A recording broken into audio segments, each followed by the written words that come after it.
Hi, my name is Sarah Khambatta, and I help women leaders gain their next level advantage. I want to talk to you about executive presence. This is something that comes up in coaching conversations all the time, and I want to give it to you in a different way that has you bring it into your meetings, bring it into your team, and bring it into your work environment. A lot of people think about executive presence as performance or productivity or making it appear like you have your mind or you're thinking about all things. However, when you think about executive presence, it's about what remains in the room after you go. So think about it in terms of a perfume.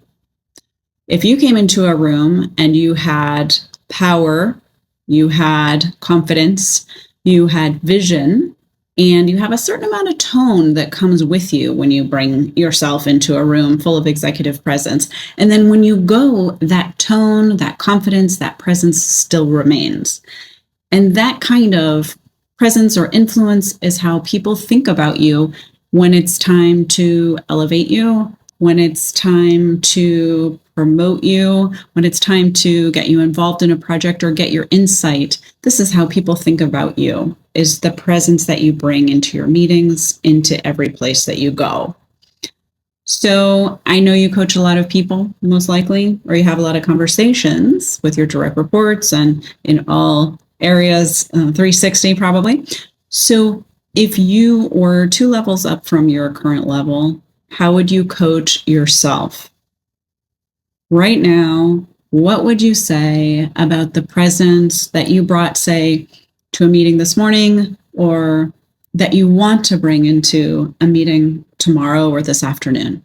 What do you want to bring? What's the essence or perfume that you want to remain in that room after you go? Even if it's on Zoom, what's that like?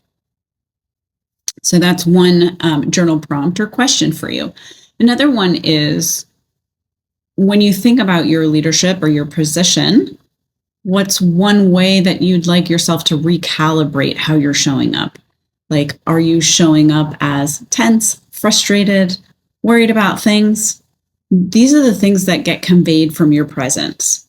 And so having a certain level of emotional intelligence about it or emotional resilience about it allows you to bring your executive presence, that overarching presence that you have that you want to bring forward.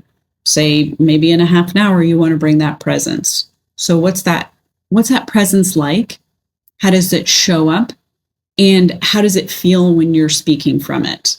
So let's say you want to bring calmness to your team. That has a certain rhythm. It has a certain tone. It has a certain pitch. And if you want to bring a certain level of confidence, what does that look like for you, expressed through your means of presence? So these are things that you can think about in terms of your executive presence. And if you'd like to develop more of your executive presence in our vision workshop, we're going to be talking more about that. It's next Wednesday. And so you can check out the comments below for the link and find out all the information. And if you already know you'd like to work together, you could also think about joining our Create and Rise group coaching cohort, which is coming up. The cohort can be found also in the comments section below. So this was our coaching conversation today, and join us for the next one.